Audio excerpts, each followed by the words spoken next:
and now it's officially, this is where the save state is. So I'm going to show first just the logical steps you gotta take to get all this done. I wouldn't say actually logical, that's a little bit, some of these steps don't make sense, but that's why I'm doing a walkthrough of it.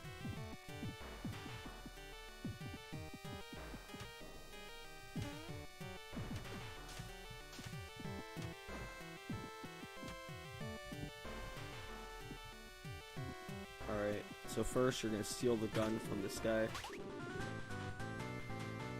And by the way, stealing is bad, so don't steal from people in real life.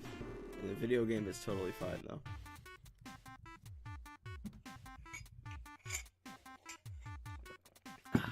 Yeah, some coffee. Alright, so now I gotta get past all these text event things, whatever.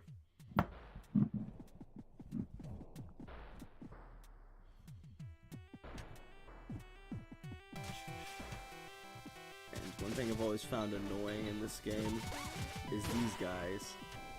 See, yeah, I just got hit by him. I knew I was gonna get hit by him.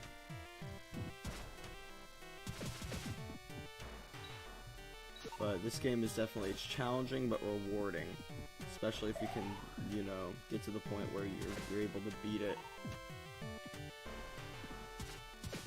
And a lot of it's going to take, you know, practice, the mechanics. I can do a walkthrough, but knowing how to actually play it is a different story.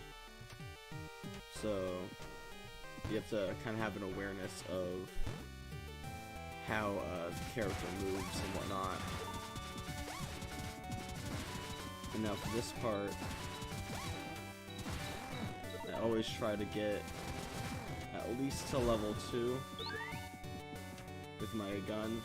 It makes the first boss battle a breeze.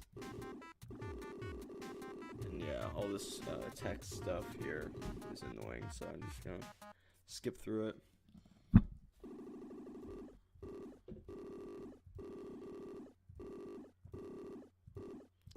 And you know, it's an engaging story, but I've played through it enough times that I know the whole thing. So, as I'm saying, you know, when you play through it, just, you know, enjoy it at your own pace. It's definitely worth it.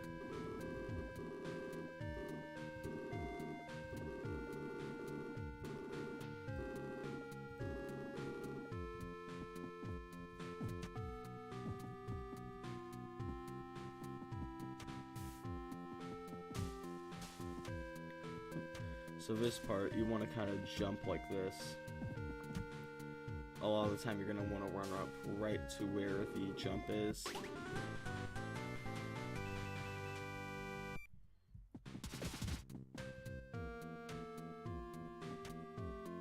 Right where, so with the water, you know, it affects your gravity, so like stuff like this.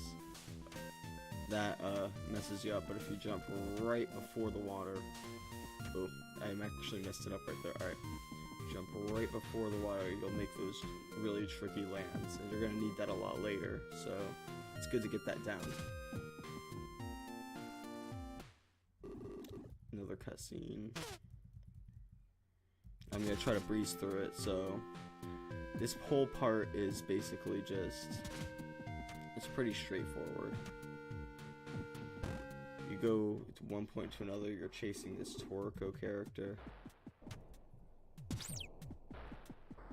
And then, you know, after this whole point, you talk to her.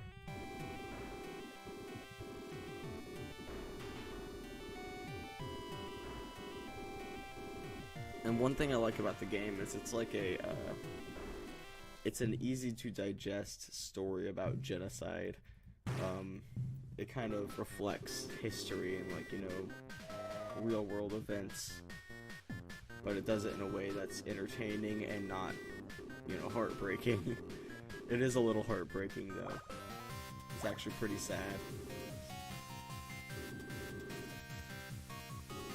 But what I love about Pixel's style is that he had kind of perfected an art style that's using minimalism for all his characters, and the storytelling is complemented by just the visual design.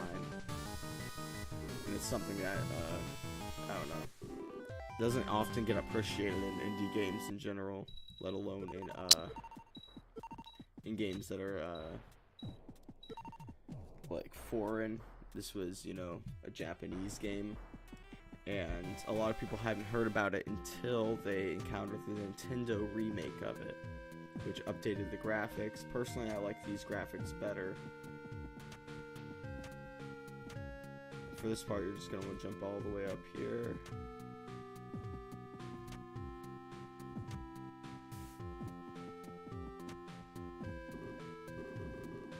Talk to this guy. He's going to go in there, do his shit. Pardon my French. And then you're going to go over here and check that out. See this fireplace. You don't actually have to do this part, you wait till later, but you're gonna get jellyfish jelly later. It's a one-time use item, but you can get it over and over again. So there'll be a lot of fires like this. You're gonna want to go back to the area you can get that, and I'll explain that later. But keep that in mind, is that there's areas you're gonna want to go back to. Oh, that sucks. Usually I get that jump right on the first try, but it's a tricky jump. A lot of the jumps in this are, and they actually get easier once you get, you know, the booster and whatever. And they still throw a lot of challenges your way, but you want to ensure you're able to get the booster 2.0. And so I'm going to explain that later, but that was the map system I just got. And that's good if you hit W, it shows you where you are and just the whole layout of everything. That's good for knowing where any hidden stuff is. So now I got everything I need here. I'm going to be moving on to this area. And there are some pretty weak enemies here.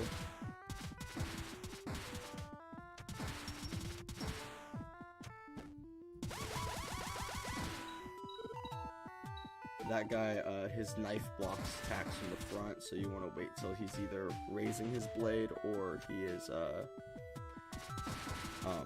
he has his back turned. So you don't want to jump over him to get that done.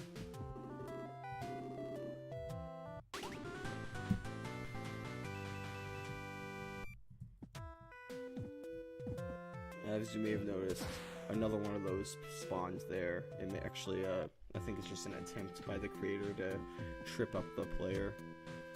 It's clever how he does that a lot.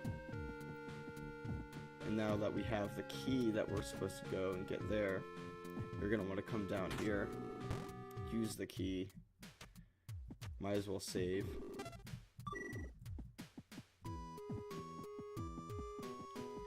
Then you activate the portal. It'll take you to the egg corridor. And this area is honestly one of my favorite areas in the game. I wouldn't say it's like up there with I don't know, it's entertaining, it's fun to go through, it's straightforward. It's just a big shoot 'em up fest, and you can get the level on your gun up pretty high.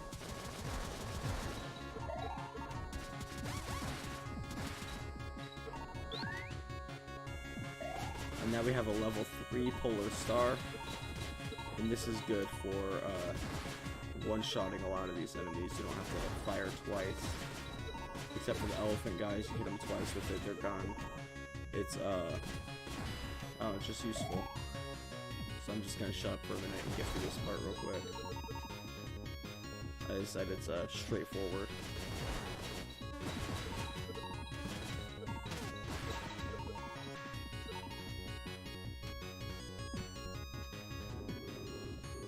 And that guy there is gonna be a boss.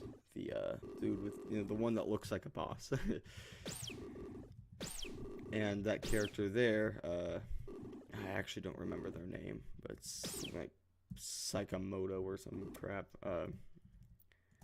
They're an important character later, so it's just good to know that that's who you're looking for certain missions. Now there's a heart container here. It's really tricky to get. I actually skip this one a lot because it's just annoying, but right up here, see, you have to go back through this whole area over and over. I'm gonna see if I can get it. If not, I'm just gonna continue without it, but you get the idea.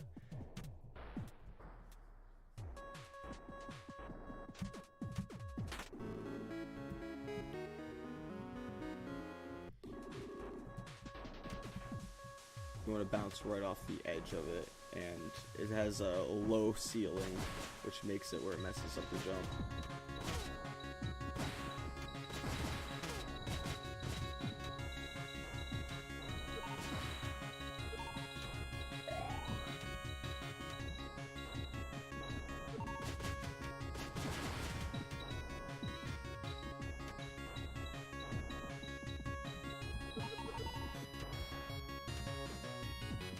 That thing will kill you in one hit, by the way, so you want to be careful around it.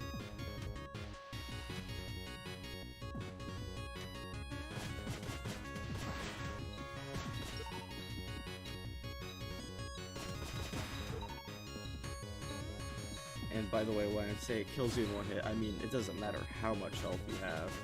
It's just a one-hit kill. There's a lot of things in this game that are like that, so I said, you know, certain things you want to watch out for, and you're gonna have to actually dodge it to get some of the items around here. For instance, here's a missile upgrade. Actually, no, this is the ID card. My bad.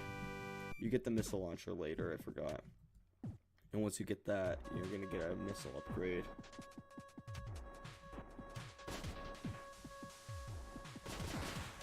Pretty sure you get that after the boss battle here. I don't use the missiles a lot because it's a limited weapon. It has ammo, but it can be useful. And so, you know, a lot of people have different play styles, and replenishing your missiles isn't hard. The hard part really is just keeping track of that. It's another variable you have to keep in mind. Might as well save since I got this far. And then you're gonna want to go up here. And this is important. These computers will actually tell you which egg you're looking for, though it's pretty obvious. If you check them all, then you're gonna find the one. It's going to be the one that the key card matches. It goes to a computer that lets you unlock the gate that's coming up here. So once we get to that point, I'll explain that.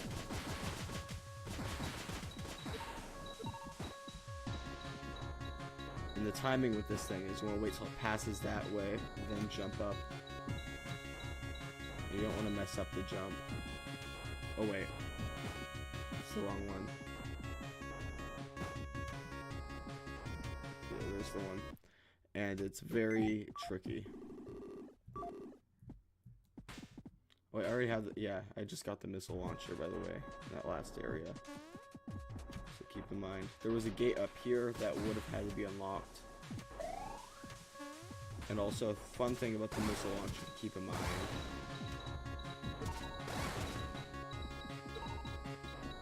is it's, when you upgrade it, which I'll just go ahead and upgrade it now, show how effective it can be.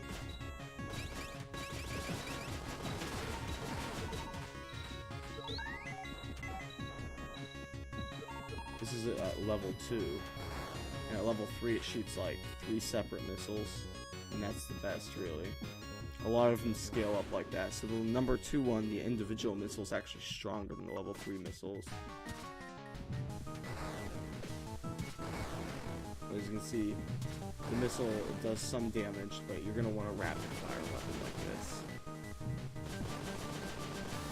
Now this boss, you're basically just dodging him. He's predictable. Don't get too close or he punches you. And then he does this shit. And you just can shoot his projectiles. It makes it much easier to get through. And then, you know, he's not a challenge. As long as you know how to jump and avoid, knows patterns, it's pretty easy.